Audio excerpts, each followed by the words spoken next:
உலகம் உன்னை மதிக்கும். உன் நிலைமை கொஞ்சம் இறங்கி வந்தால் நிழலும் கூட விதிக்கும்.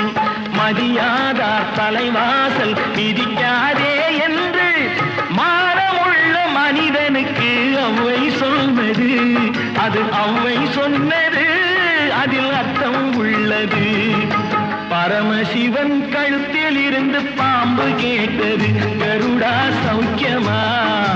யாரும் இருக்கும் இடத்தில்